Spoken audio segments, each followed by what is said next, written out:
This is the Horse Radio Network. This is episode 47 of the Stable Scoop Radio Show on the Horse Radio Network. Gold medalist Lauren Barwick. Please support our sponsors as they make this show possible. Equestrian Collections brings the whole universe of equestrian shopping to your fingertips. Visit them at equestriancollections.com. And also, Easy Signs Online, the #1 farm sign company in the United States. Order online at easysignsonline.com.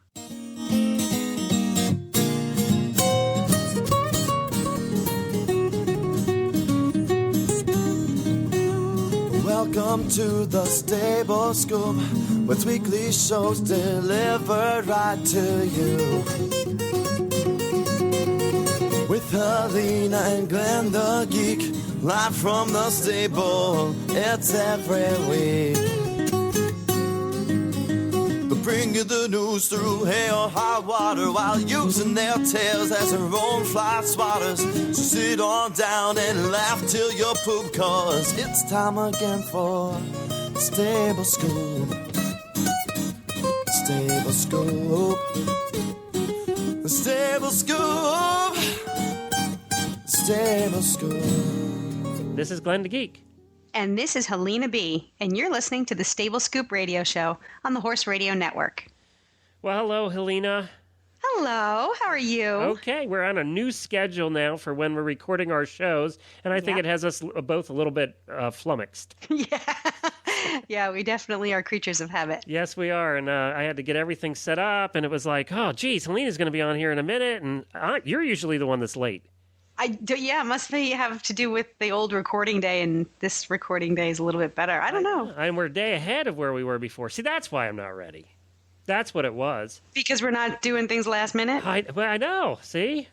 I can't live with... I definitely have to say I'm one of those people who performs better under pressure.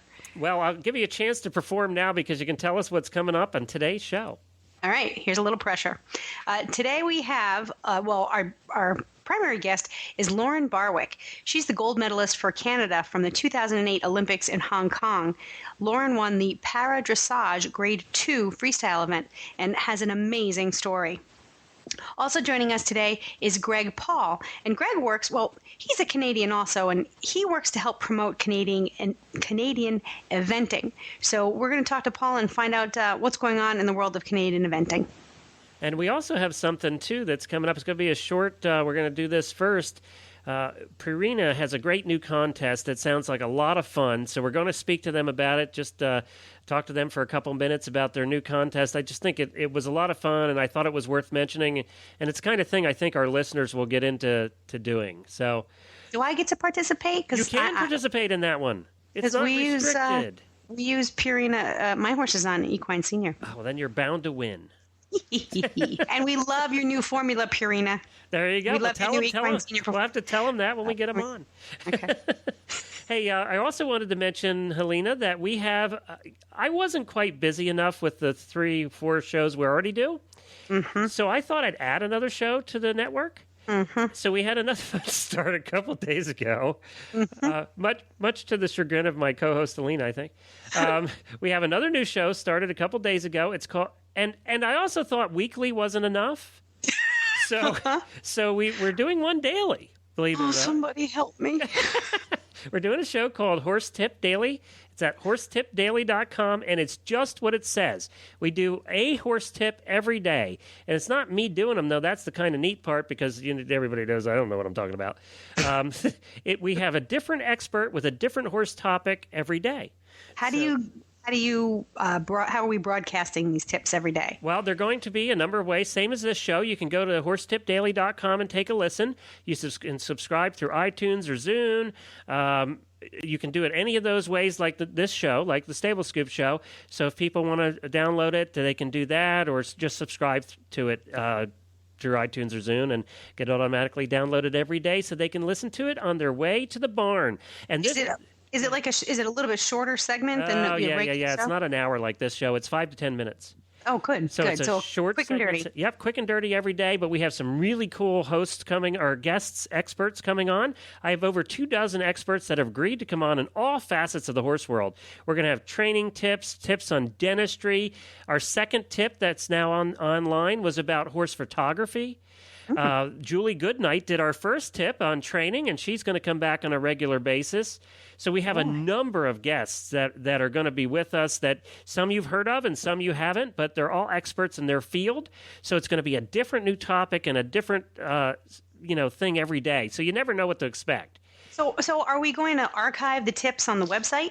Yes, and actually what's kind of neat is you can search if you have a favorite expert. You can search by the expert and listen to all their tips if you want to, or you can search by topic. If you're wanting to listen to all the training tips, then you can just click on training there, and it'll bring up all the training tips, and you can just go through and listen to them in order. What's nice about these is they aren't dated like our show. Sometimes we're talking about topical issues. Well, these tips are good anytime, so you can listen to them, a year after they're posted, and they're going to be relevant. Right. And the other nice thing about this is our shows, except for Stable Scoop here, we tend to be targeted towards certain groups like eventing or dressage or, World Equestrian Games. This is meant for everybody, whether you're a backyard horse owner or a trail rider or a competitive person. These tips, you can benefit from these tips. Okay. So I think it's going to be a lot of fun. I'm already getting emails about it. It's only been up 3 days. There's like 3 days worth of tips there. Yay! So check it out. I encourage everybody to stop over to Horse Tip Daily. And the other thing I'm going to do, Helena, is at the end of this episode of Stable Scoop, I'm going to put an episode of Horse Tips. We're just going to tack it on to the end. So you get like a preview. You can listen to it and see if you like what it's doing or not. We'll put Julie Goodnights at the end of this show. So hang around after we're all done, and you'll hear the first episode of Horse Tip Daily to see if it's something you want to check out. Great. So there you go. All right. That's something else just to keep me busy. Your wife must be loving you. I know. Yeah, she is. And the cat and the dog. Speaking of loving, we're going to get to Purina here. Let's take a short break, or let's just take a break and talk to the people at Purina about this new contest they have. It sounds like a lot of fun. So we spoke to them for about 5 minutes, and just take a listen. I think it's going to be something you're going to want to enter. Hi, Chris, and welcome to the show. Hello. It's so Glad good to be here. So good to have you on the Stable Scoop show. And, I think what you're doing here is a lot of fun. And I just thought it would be fun to have you on because I think our listeners are going to be interested in entering and being part of it. So tell us what you have going on. Well, here at Purina Horse Feed, we are doing our annual Equine Senior Horse Tails Contest. And we do this about every other year. And we do varieties. We mix it up a little bit every other time, and last time we did just horsetails, and we did essay contest, and the time before that we looked for the oldest horse. This time we decided to combine a few things so that there was a lot of different ways to win.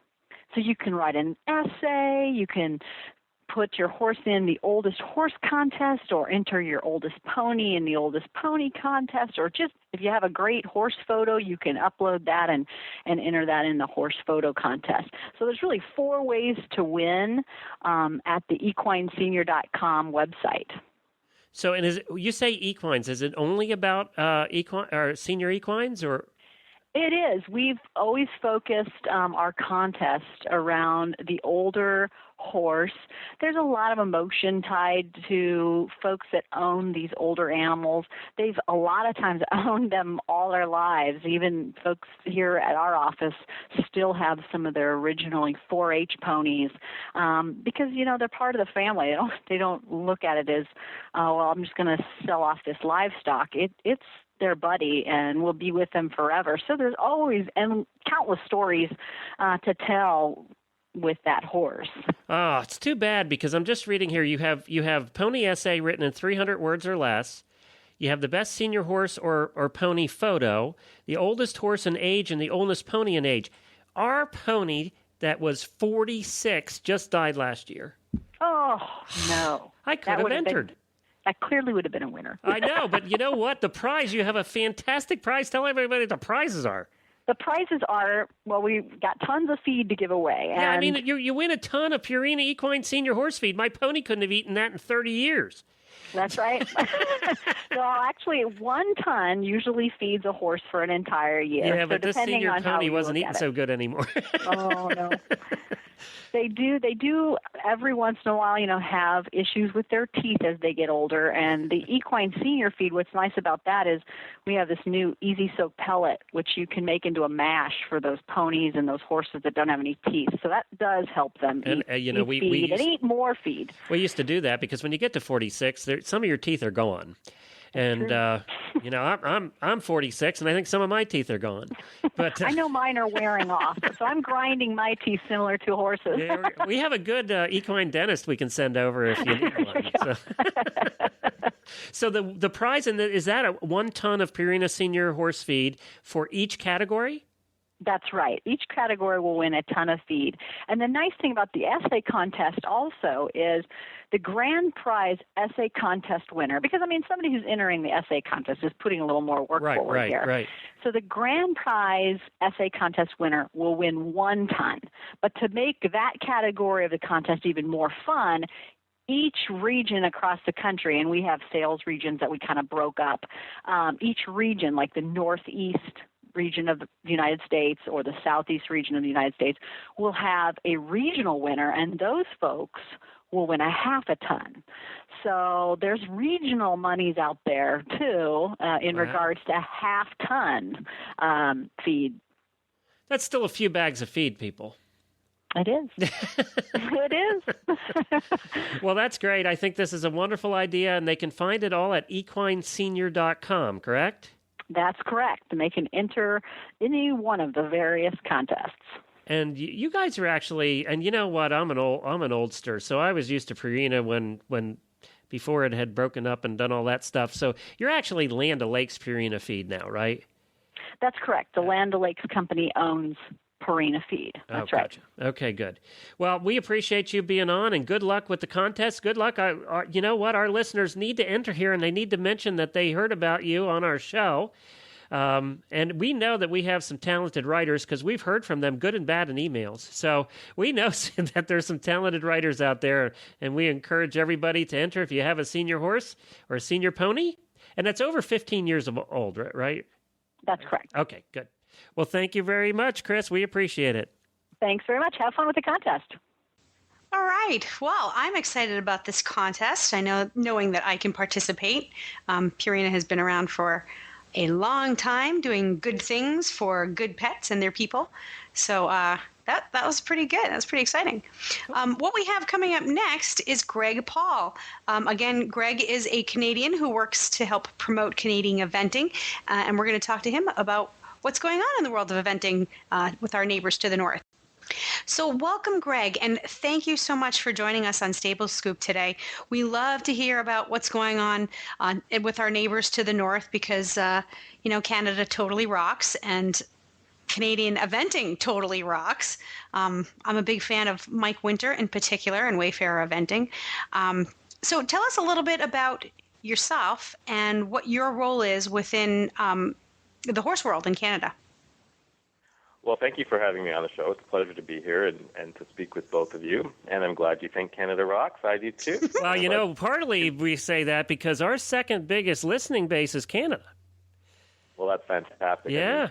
And we get so many interesting, unique people and semi-celebrities from Canada, horse celebrities. Right, yep. Well, and certainly it makes a lot of sense given our proximity, and so many of our riders concentrate most of their time down in the United States. So it's wonderful that we're a part of it all. You were asking me about my role. I am involved with Canadian eventing in 2 capacities. I sit on the High Performance Committee for Canadian Eventing, which is the committee that, much like in the U.S., drives the elite program of the sport, the programs involving our coach/international technical advisor, whom you may recall is an American, David O'Connor, certainly a familiar name down there. Yeah. And we're very happy to have him in being involved in Canadian eventing, and he has really helped to move our program forward quite a lot in the last 3 or 4 years that he's been involved. So The high performance capacity is one of my roles. The other role is I've been asked to come on board as the marketing advisor for Canadian eventing. And in that capacity, I'm really trying to focus on raising the awareness of the sport, competing for space with all of those wonderful horse sports that exist in both of our countries, and also, try to find ways to partner up and market our sport with different types of corporate sponsors that help fund all those wonderful programs we have. Great. How big is eventing in Canada? Is it a growing sport? Is it compared to dressage and jumping and things? It is a growing sport. Where it's growing, much like a lot of sports, I suppose, are at the lower levels. We're really focusing around trying to adopt or bring people in from, right from the pony club level into eventing in Canada. That's really where the grassroots and the future stars of our sport are going to come from. And so we've got quite a campaign on trying to make sure that there is people moving from the pony club rallies into the lower level events. And we actually focus a number of safety clinics around those types of competitors moving into the sport, educating them on what are the safe aspects of eventing versus just going out hell-bent for leather. And remember, Helena, we actually had the Canadian Pony Club. I forget who the person we had on, but she was the head of the Canadian Pony Club. Yep. And we talked about that last year, and I think Canadian Pony Club's pretty big now, and they're doing a great job up there. Well, one of the things that I kind of noticed, and I'm going to ask you this, Greg, when you go to CanadianEventing.com, the website is broken up by territories: British Columbia, Alberta, Manitoba, etc. And I noticed that each one of those, when you click on each one of those territories, a slightly different series of web pages comes up. How does your role, or Canadian eventing in general, bring together, or are you working to create a standard or some consistency between the regionalized eventing groups? That's a fantastic question and a real hot button.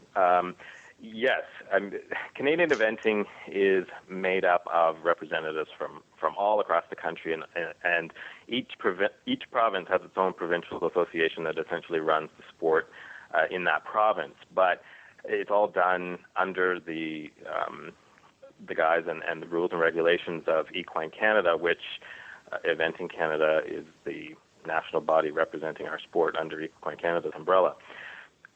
It's such a vast country, much like your own, and there are so many different provinces, and geographically, because it's so different and the climate is so different in different parts of the country, the schedules are quite a bit different. The numbers of people that are competing in different areas of the country are very different. So it takes a lot of work to try to bring all of those different interests together.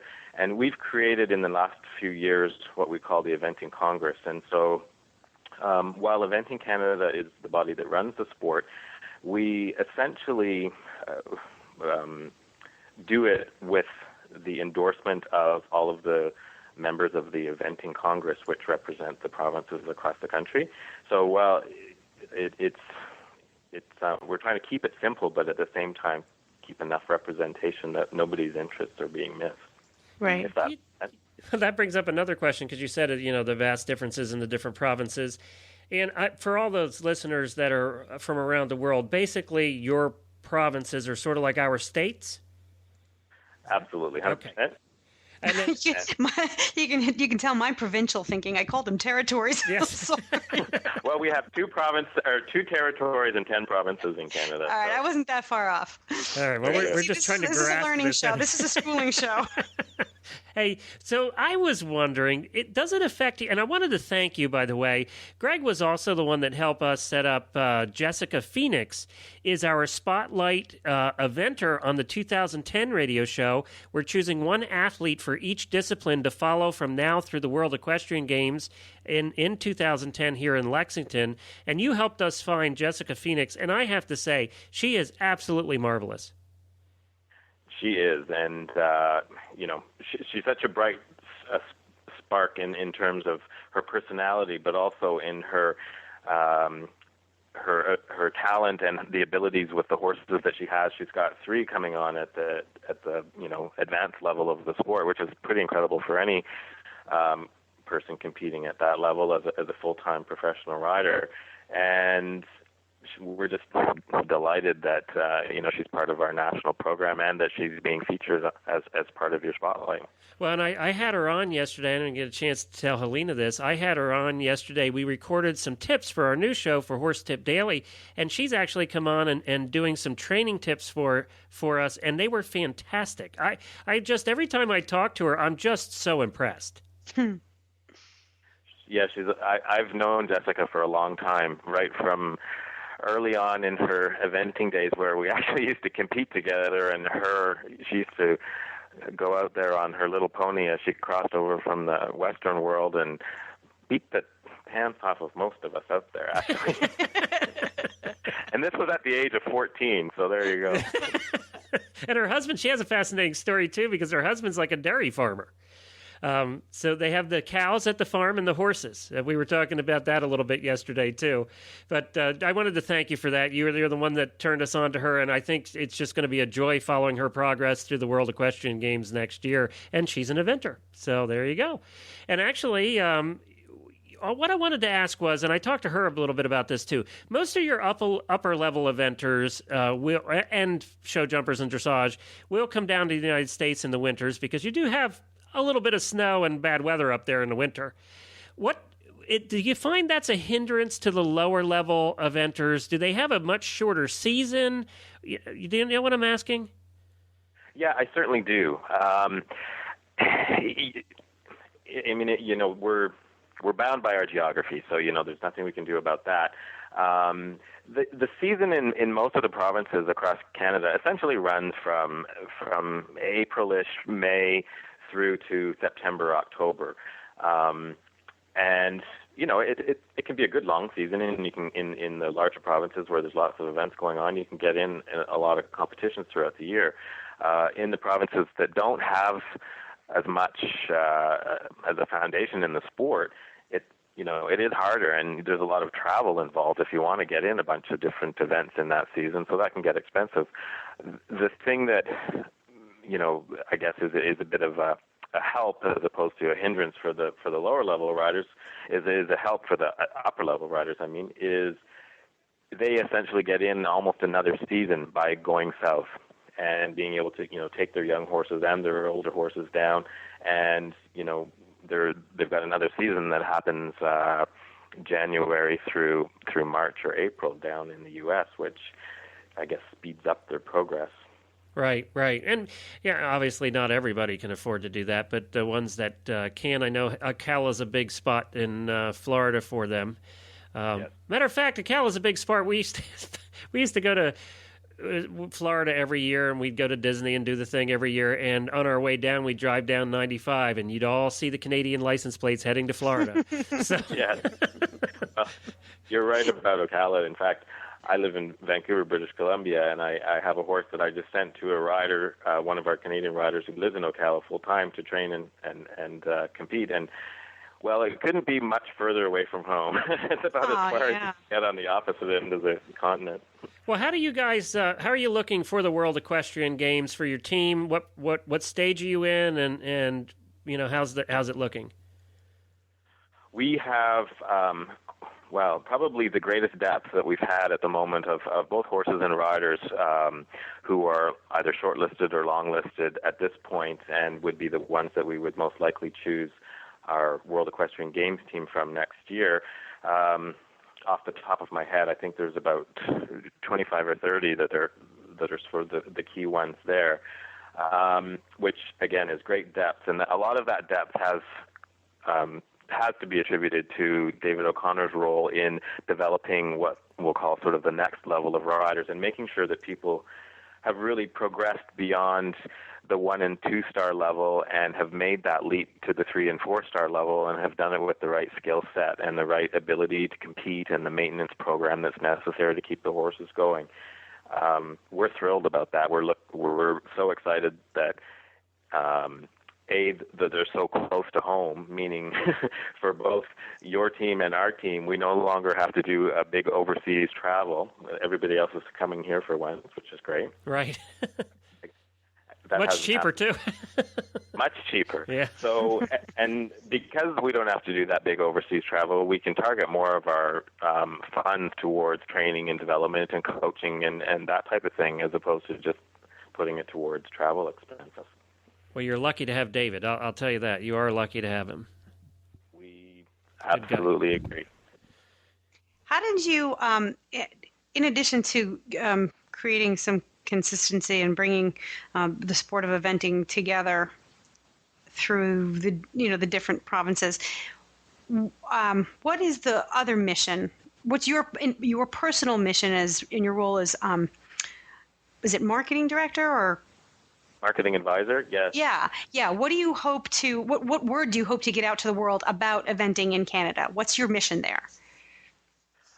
It's twofold. One, I think there's the message at home, and that can cross over to anywhere. But then there's the message to, I guess we'll call the rest of the world too.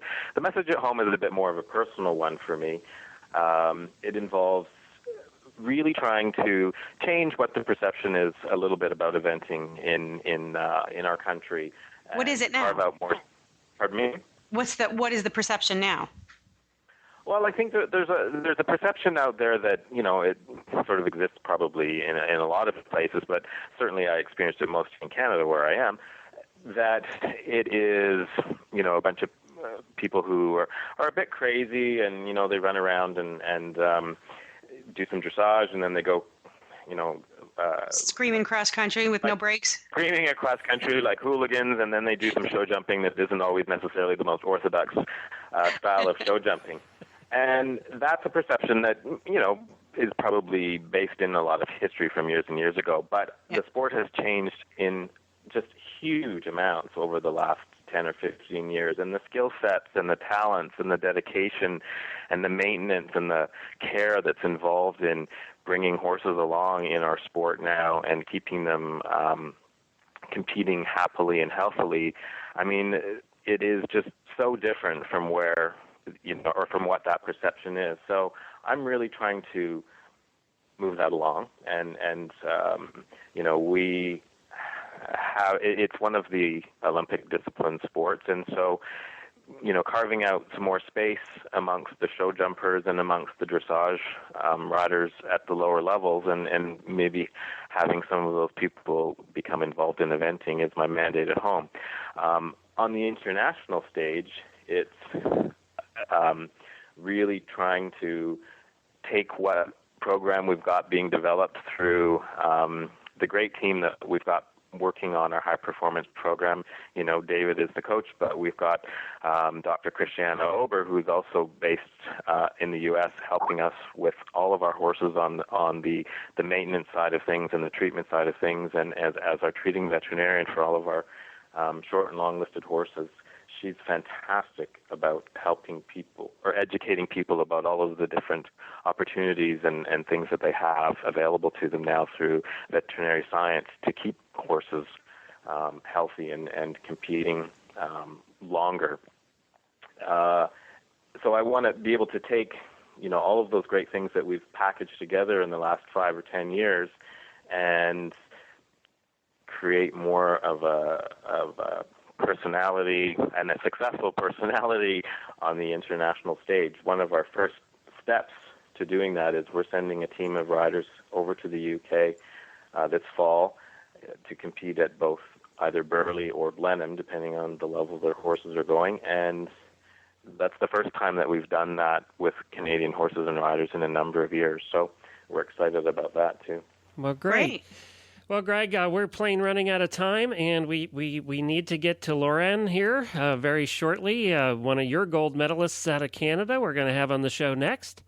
So great. We appreciate you being on, and we appreciate all the help you've given us to set up the riders and the different interviews that we've been doing in all the shows, and I hope that we can continue working together on that kind of thing.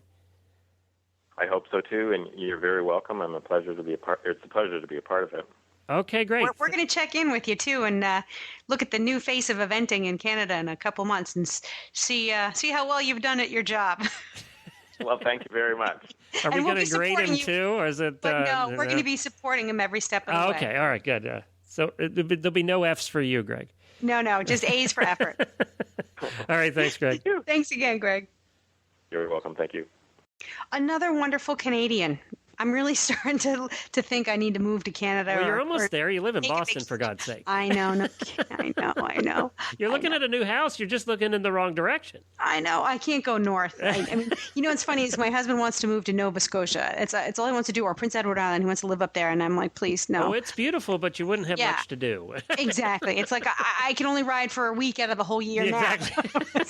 You're cutting me down to 2 days. Yeah, and you like the ocean and the beach. I think you have one day in August where you can actually go to the beach. But he's got a pretty challenging job. I think it's fascinating what he's trying to do, and wonderful because you've got this sport that is really starting to come into its own and rise to a new level of professionalism. And he's right there helping to drive that whole effort. I mean, Canadian eventing is going to be something really special. If you know a lot of the athletes and you know their backstories, I think he's got some great raw material to work with. Well, if Jessica Phoenix is any indication, I'm very impressed. Yeah. And I know you know Mike Winter very well, and they're coming into their own. That's for sure. Yes, absolutely. All right, speaking about a company coming into its own, Equestrian Collections brings the whole universe of equestrian shopping to your fingertips. On any given day, they have over $100 million of products for you to choose from. I'm going to go off the script here a little bit, Helena. Okay. You know, when we shop, and I don't know if you're this way, but I tend to be this way, we're creatures of habit. We tend to go back to the stores that we're used to shopping at. So if I'm buying electronics, I tend to go to Tiger Direct or Amazon, and those are the two stores, and I don't look outside of that. Well, I think that, would you agree that people do that with tack too? Yeah. We tend to be that way. Even though we might look around, we tend to be that way. Well, what I'm saying is, you need to step out of the box a little bit. If you've never tried Equestrian Collections, they are worth stepping outside the box to check them out, because what I think is going to happen is you're going to find a new place to become a habit, and that's Equestrian Collections. They're all the time having great sales and specials. There is nobody more active at constantly offering specials and things out to you than Equestrian Collections. I just encourage you to stop by, visit Equestrian Collections at equestriancollections.com. They have a fantastic website. They have tons of products, no matter what kind of riding you do, whether it's eventing or trail riding or you have a backyard horse, they have the products for you. So they truly do put the whole world of equestrian shopping at your fingertips at a price you can afford. You've heard us talk about them before. Now it's time to actually stop over and check them out. Next time you're buying something, instead of going, I'm going to go to that place I always go to, at least give Equestrian Collections a shot at equestriancollections.com. I'll give him a shot. All right, good. We know you shop. All right. Well, our next guest is another exciting person to talk to. We're thrilled to have with us Lauren Barwick. Lauren started riding at a young age and grew up attending Pony Club. She 3-day evented, fox hunted, and enjoyed starting and learning how to work with young horses on a breeding farm. As she got older, she rode competitively in jumpers and loved it. She has a keen interest in the culinary and dramatic arts as well. She finished high school with her level 1 chef's apprentice and continued her riding. In June of the year 2000, the goals that Lauren had set out for herself changed in an instant. While feeding the horses at her ranch, a 100-pound bale of hay fell 10 feet, landing on her back. She had broken 2 vertebrae and had suffered a severed spinal cord. There's no easy way to say that. It took 2 screws, a bar, wire mesh, and bone from her hip to reassemble her back. She was left paralyzed from the belly button down with no feeling or movement. So you can imagine that she was absolutely distraught. And it wasn't much easier for her family to deal with, as she had always been classified as the semi-normal child. You see, Lauren's brother Cameron was born with a severe brain injury, and her sister Rosemary has Down syndrome. Now, Lorraine gave up riding for a few years and returned to it. After returning to it, she became an inspiration to horse people worldwide when she won the gold medal at the Hong Kong Olympics. So that sounds like a lot, but I think that's just the very beginning of Loren's story. Well, hi, Loren, and welcome to the Stable Scoop Show. It is such a privilege to have you on with us today. Thank you. I'm privileged to be on today. Now, we should say this is a show about Canadians, but you're actually not in Canada right now, are you? Nope, I'm in the UK, England right now. And you must be staying at a very nice hotel because the gentleman that answered sounded very professional and very cordial. Yes, they're taking really good care of us right now. It sounds that way. Yeah, it did. Maybe he'll come here and answer my phone that way. Yeah, no, He just put me in a good frame of mind for the whole day. They've been great. Well, let's talk a little bit about what fun it must have been for you. And I saw the pictures of you receiving your gold medal in Hong Kong last year. What a thrill that must have been. It was an unexpected thrill with everything that had gone on pre-games. So for me to have an ending like that was unexpected and absolutely fantastic. Well, tell us a little bit. There was a pre-story to your competition. Tell us a little bit about what happened right before your competition. You went to Hong Kong. Everything was fine when you left for Hong Kong, right? Yeah, everything was good. We had team training camp, and everything was coming together. The team worked well together. We worked with assistant coaches and national coaches and chef de keeps and grooms, and everybody came together well, and we headed off to Hong Kong with high expectations. Our horses flew for, I believe it was between 24 and 26 hours, one of the longest trips for any of the horses from the world, around the world. And when our horses arrived, two of them had what was called shipping fever, one of the horses being mine, and she had a fever of 103.9, and her lungs had fluid in them, beginning stages of pneumonia, and was quite sick. Wow. And so what happened then? She was being given medications and steroids and hooked up to IVs, and I was, pretty much told that I'd be lucky for her to, she needed to get better, and I honestly did not think I'd be competing. How freaked out you must have been at that point, huh? Yeah. Yeah, very.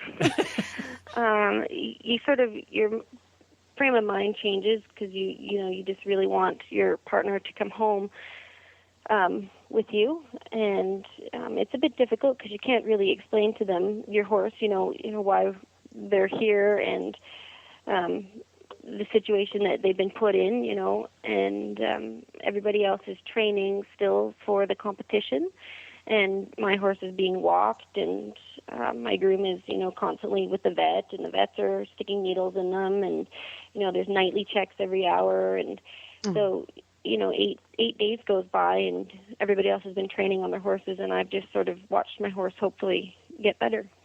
And then, so what did happen then? And tell us a little bit about your horse, too. Well, Mei Li, I found Mei Li through the help of my sponsors, Pirelli, in January of 2008. The horse that I had qualified and hoped to go to China on came up with an unsoundness, and so 6 months before having to leave, I was horseless. So with the help of Pirelli, I found this horse, and we started putting a solid foundation on it and competing on it, and she's just a real wonderful horse who's got a lot of courage and a lot of heart and very willing. And I knew the first time I rode her that with using the next 6 months to help develop her towards my disability, that I could win a medal on her. And so when she arrived sick, it turned into just getting her better. And then the vet said it was 3 or 4 days before the competition that I could, sit on her and help the fluids in her lungs move around. And so I walked her and did a little bit of trot. And then the next day I got to ride her a little bit more. And then they approved me to do the trot up exam. And she passed that. And so they said I could compete on her. Now, all the other competitors had gotten to train in the competition arena for an hour, and I hadn't, and so they gave me 5 minutes. And, Wow. And so, competition day, there I was. Now take us back a little bit to how she, when you got the horse, she wasn't used to working with a disabled rider, and you had to work with her to train her how to adjust with your particular needs? Yeah. She had been ridden by an able-bodied rider her whole life. She's 14, so she was used to, legs and just normal, traditional dressage riding. Mm-hmm. And as well, she had, one reason why she was for sale is she was having a confidence issue. And so when I got her, she was afraid of green balls. She was afraid of balls, cows, miniature horses, flags. She snorted at everything. And that's never good when you're in the dressage ring. No, it's not. And and I competed at 9 shows with her, just to get used to going to shows with her and knowing what she was like at shows. And I discovered that she couldn't go in the warm-up arena with more than 2 horses. Anytime a horse passed her, she got really scared and flipped out and would, get very tense. And so that was another issue that, you don't realize when you try a horse out at somebody's house. So we spent the next 6 months just desensitizing her to all that stuff. Pat would ride her with the cows in a Western saddle, and I'd look out, and there she would be galloping across the field with this horrified look on her face, like, I am a dressage horse. I do not chase cows. She was just absolutely disturbed and disgusted with what she had to do. But I tell you, the competition arena had life-size black and white panda bears hiding in bamboo. I heard about that, actually. Yeah, I saw that on some video clips. Yep, and she just thought they were cows, huh? Oh, well, it would have been bad if she didn't learn to like cows. Life, and they had, trees in the shape of dragons. Well, who puts that in a dressage arena? That's true. That's right. And the big scoreboard. I mean, there was nothing friendly about that arena. And for anybody that knows anything about Pirelli, it would have been a Pirelli person's play day delight. Yeah. Everybody else's absolute nightmare. So how did you then, if this is a mare who needs confidence, where do you find the confidence to share with her? Because I have the use of my legs, and I would have a meltdown. Where do you find that confidence from? Well, it's something that I was lacking before I came to Pirelli, because I physically was a strong rider, but emotionally and mentally I was really lacking confidence. And that was one thing I really got to develop in the last 2 years is having confidence in myself and knowing what to do, and going out and riding lots of different horses all day long, and making a mistake and discovering how to fix it myself. It's really good to have an instructor's eye to watch you, but it's another thing to be able to go out and know that you have the ability in yourself to feel something and then fix it. And so I went out and did that, and also with the way the Pirelli system works is there's 4 savvies, which is online, liberty, freestyle riding, which isn't collected, and then the finesse riding. And so I really developed myself and Mei Li in all 4 of those stages. Mm-hmm. And you can really develop their confidence on the ground, online, and at Liberty, and develop a partnership. And so she really started to trust me and my choices and decisions. And if I ever felt unconfident on her back, I just would get off and do what I needed to do on the ground.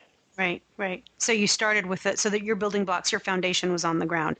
Yeah. So by the time you got into the saddle, you were well on your way to both of you feeling that confidence, yeah? Exactly, yeah. Cool. Because, it sounds like when I hear you talk and when people describe you as a disabled rider, I think, well, you know what? We all have some kind of disability, and I'm not minimizing your particular challenges, but I think we have, even able-bodied riders have a lot to learn from you and disabled riders because, I'm disabled in my confidence or in my mental riding or my emotional riding. Somebody might be less abled in their hands or their upper body. It's like we all have a deficiency somewhere in our riding. Yeah. But you said, knowing what exercises and what things you need to do with your horse to get the confidence in those weak spots. Yeah. What do you suggest for the rest of us out there? How do you find those weak spots, and how do you know that you can fix them? I think there are 7 keys to success, and I think if you go through them, you'll help find your weak spot. Firstly, I believe it's attitude. Some people don't have the right attitude, and often it's the horse's fault, or it's the trainer's fault, or it's finding the right attitude to go forward. And then I believe you need to have the right tools, and that's often a problem. People don't have the right tools, or the saddles don't fit right. They don't have the right bridles. They don't have the right bits. You need to have the right tools to be successful. And then the next 2 things are knowledge and technique, and those are 2 very different areas. Is knowledge is understanding what you need to do, books, educational things, techniques. So are also from top instructors, and surrounding yourself with people that have the information that you need to know, and developing the proper techniques. And then having an imagination. And for me, having an imagination is the biggest thing, because, it's not even thinking outside of the box. It's thinking that there is no box, and learning, how to do it differently. And, people say, well, it must be difficult to ride without your legs. And I say, no, yes, it's difficult, but imagine if you just learned how to ride originally without legs. It would be normal to you. Right. It's like driving with my hands. People say, it must be difficult to drive without your hands. Well, if you never used your legs to drive, it would just be normal. Right. It's not difficult. You just need to think outside the box. And then support, finding the right support, and surrounding yourself by people that support you and understand what your goals are, and really are there for you. And I found that when I wasn't succeeding, I was lacking in one of those areas. And then I found the right people to help me fill those blocks in. Well, and See, riding is a team sport. And that's it exactly. Equestrianism is about 2, especially, a lot of people it's about them, but it's really about you and your horse. And so for me, it's also about really building a partnership with that animal. They'll go the extra distance for you when you have a real partnership. Well, and obviously Mei Lee showed that at the Olympics. I mean, coming off of that sickness and illness, no practice, no rehearsal, and you went out there and did it. Now, you actually won it, if I have this correct, you won for the Grade 2 freestyle, right? I got a silver medal in the technical test, and then a gold medal in my freestyle. And is the freestyle done to music? Yes, it is. What was your music? That's fun. My music was Oriental. Oh. Wow, no wonder you won. You stacked the deck. I had a wonderful choreographer, applause dressage, Karen Robinson in Vancouver, and she came, and I like real powerful music, like electric violin, and with really strong beat. And she saw Mei Lee and said, "No way," she said, "You can't ride to that. It's not for her." Mei Lee's kind of not the big, powerful horse-looking type. She is beautiful big, horse, but yeah, she is. I think big bone. She's not really fragile and petite, but just the way she moves, it just, it didn't work for her. So she brought me 2 pieces of music, a Hawaiian piece, and because Mei Lee is Hawaiian for flower. Oh, there you go. And then this Oriental piece, and I kind of cringed at the Oriental stuff because it was really wishy-washy, and everybody said, that's it, that's the music. Everybody but you, that is. Yeah, and the entrance music was to this really popular rock band, and so it just everything was in place. But to get her into that ring, it was a real team effort. People staying up late, veterinarians, amazing veterinarians that were dedicated to getting her back on her feet. My groom Alice was there nonstop. And the interesting thing is when she finally went off the medications, which caused her to stop eating, she didn't want to eat. She lost 19 kilos in 4 days. Oh. Her legs then started to swell up, huge logs. Oh, jeez. I was like, okay, here we go. So. Well, I'll tell you what, the irony with the two of you is incredible. I mean, you overcome huge obstacles to get to where you were, and your horse had to do the same thing. Yeah. The irony there is incredible, and you both obviously deserved it, and congratulations for that. What's Maylee up to now? Maylee is in Colorado. I did some shows on her this winter and got some qualifying scores, and I ride able-bodied as well and did first and second level, and wow. We usually win our class. She doesn't have her flying lead changes, so we can't really progress past second level yet. But she's in the mountains of Colorado, and that horrified her for the first couple of days. She's quite I'm really starting to like this mare. Yeah. She got out of the trailer and thought, "Holy, where am I? I can't breathe." And, pretty much. Looked quite horrified, and it's true. And because we do a lot of trail rides, and you can just hear her huffing and puffing, climbing up the mountains, and I think I'm killing her, but. She's Walter Zettel comes and teaches us at the Pat and Linda Pirelli have Walter Zettel come 6 times a year for 1 week, and so I take lessons with him. And we've got not too shabby. No, well, and he really helped me as well for training for Athens as well, because I worked with him 4 times before, or 4 week-long times before China. Well, now, sorry, I said Athens. Are you shooting for the WAG next year? I am. Yeah. Maylee, I don't. She'll be in training for it, but she's got a little bit of arthritis, and as long as she's happy going to that arena, I'll continue taking her. But she owes me, and she owes nothing to anybody. And if she spends the rest of her life in the field having babies, or being brought in and being loved, then that's what she'll do. So do you have another horse in the works for Lexington? I do. It's his name is West Point. He's a German Hanoverian from the stud farm over in Germany, and he's coming along. He's really fancy, and he had a few challenges in his past that we're trying to work through, and Pat is now riding him around the mountains following cows.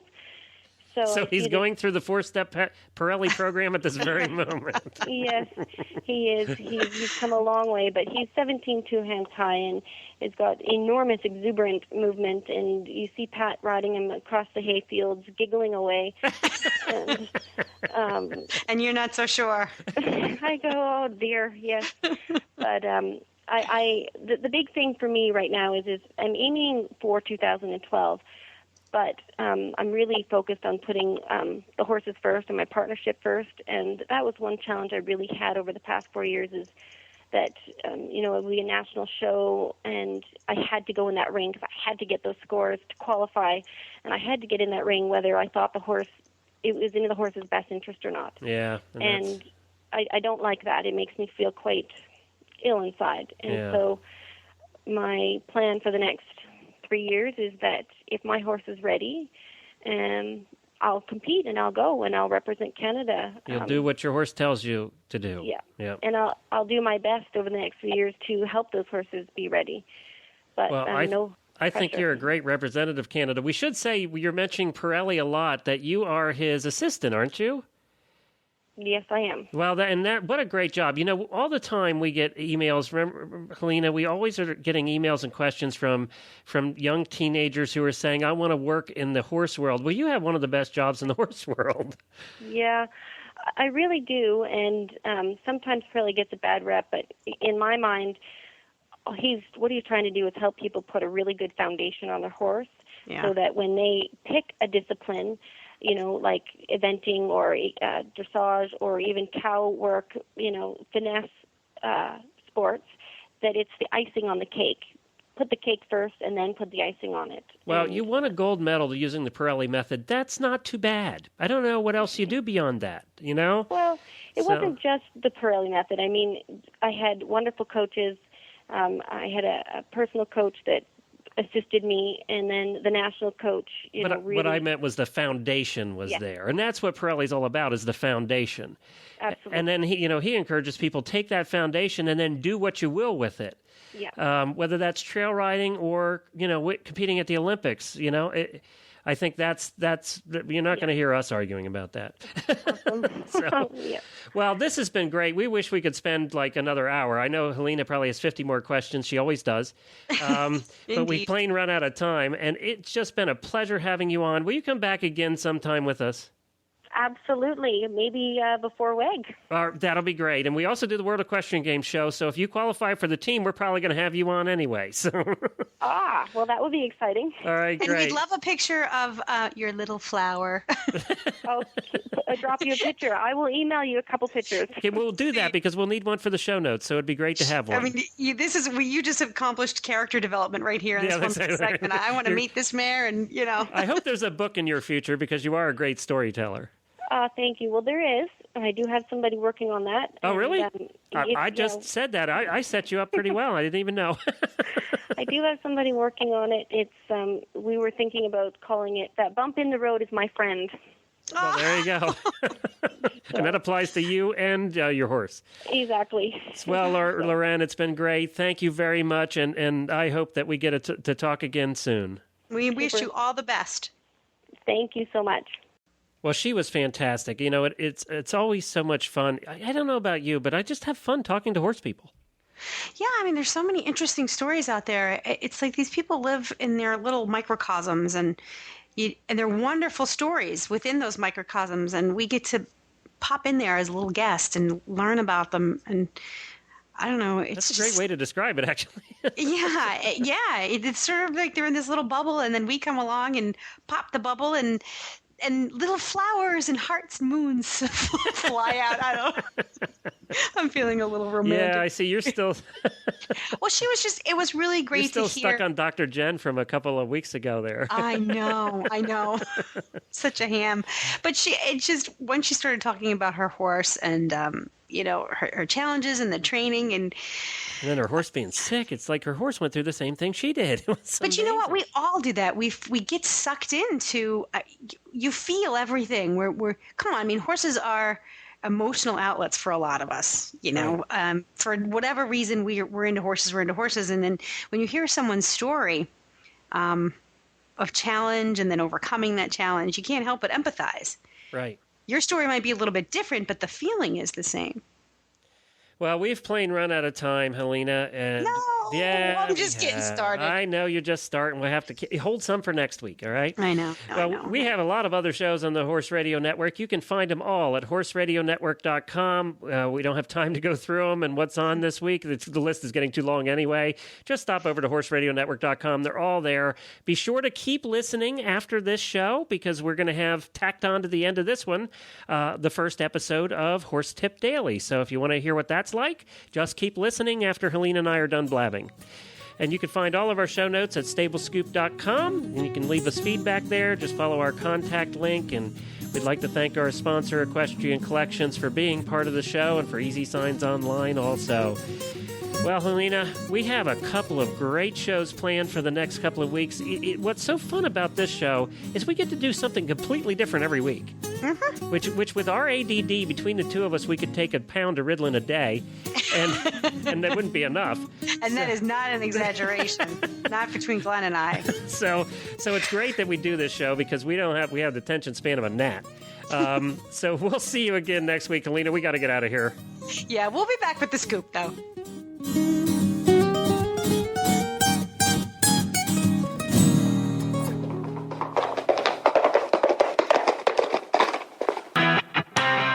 This is the Horse Radio Network.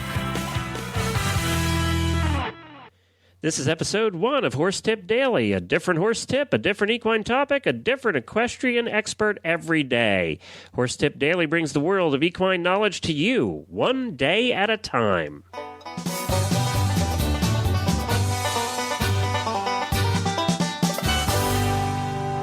I am Glenn the Geek from Lexington, Kentucky, and welcome to the first episode of Horse Tip Daily. This is a short daily show hosted by myself and a panel of experts in all facets of the equine world.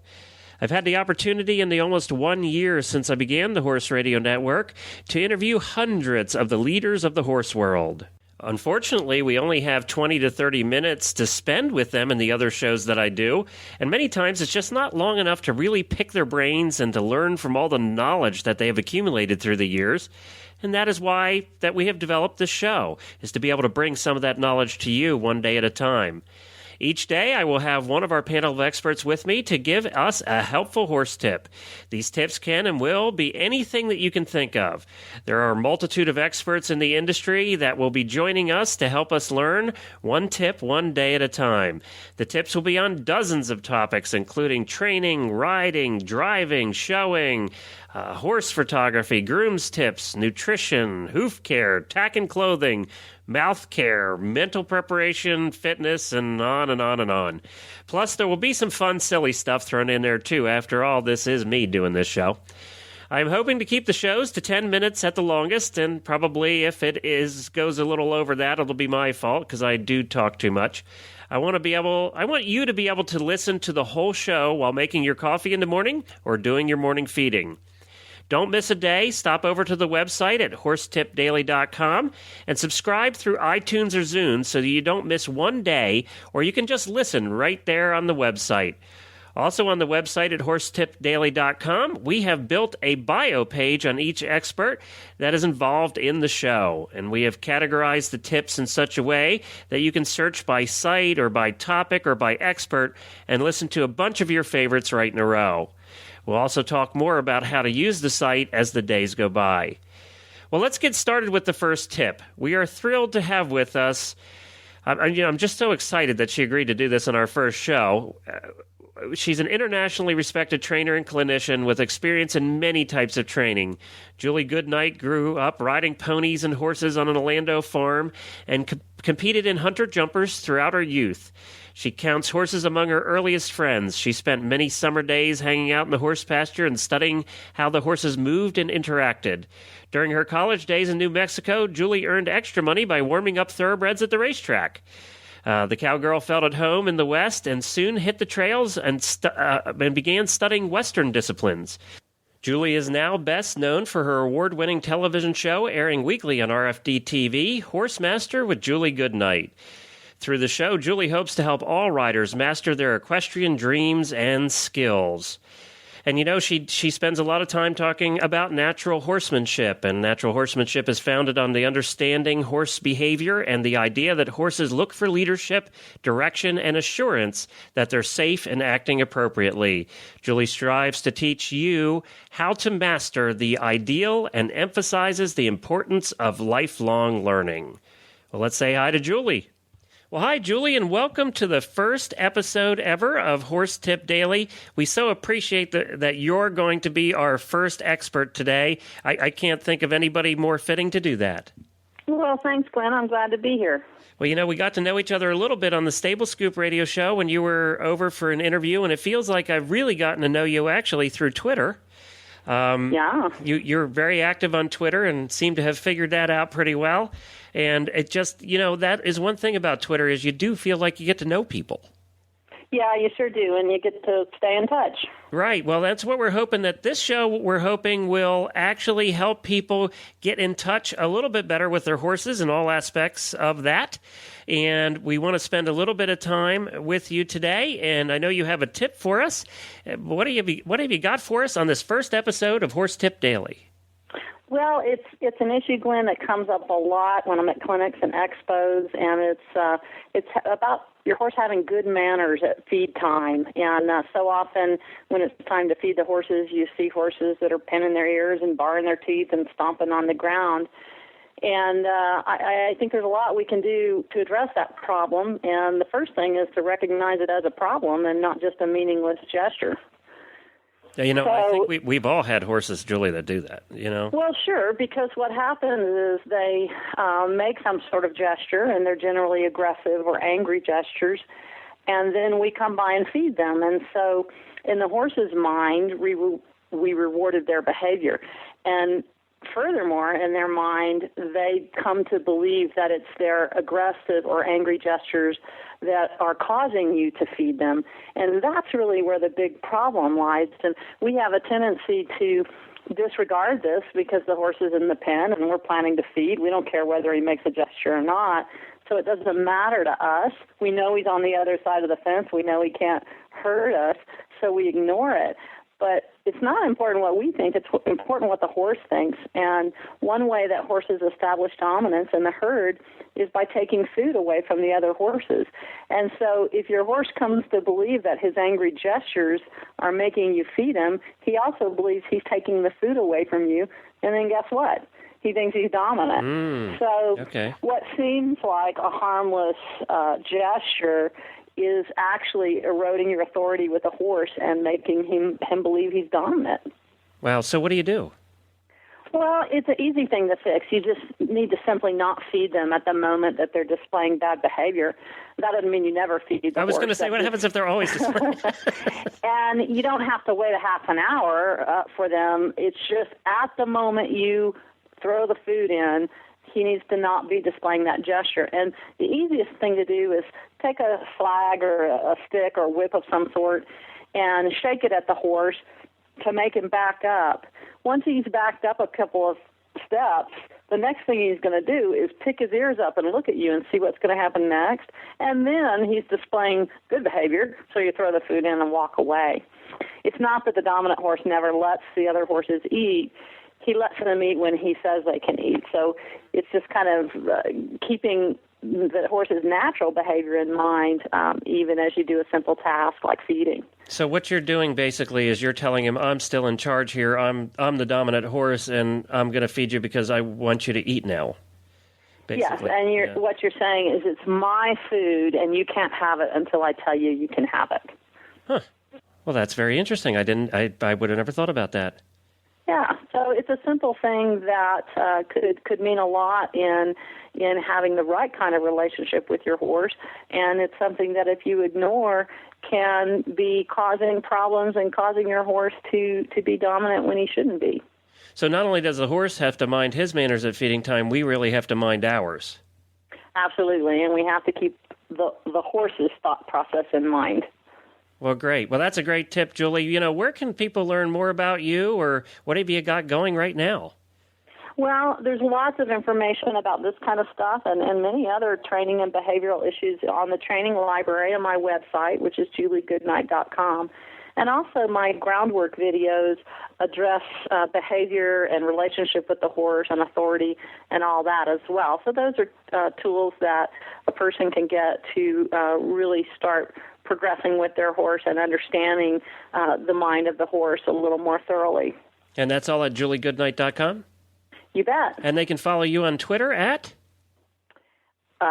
Julie Twitter, Goodnight, I think. Yeah. Julie Goodnight. Yep, great. Well, that's great, Julie. We appreciate you being here. We're going to have you back coming up in the coming months. You'll be stopping by periodically with a new tip, and I'm sure everybody will appreciate that. And once again, I can't thank you enough for being part of our first episode. It's my pleasure. We thank Julie for being the first to join us today. Julie will be back with us periodically with a variety of practical and useful training tips. If you like Julie and want to learn more about her, you can find her at juliegoodnight.com. She is also one of the most popular guests we've ever had on the Stable Scoop Show. You can listen to that interview at stablescoop.com, episode 40. Don't forget to stop by our website at horsetipdaily.com for our show notes with all the links to all the experts, and subscribe through iTunes or Zune so you don't miss a day. We also have a Facebook page. Just go search for Horse Tip Daily up in the upper right-hand corner. Also, we'd love to get your feedback or ideas on if you know an expert that you think would be great on the show in any area of the horse world. Let me know. Just write to me. Go to the website and click on the contact link at the top of the page.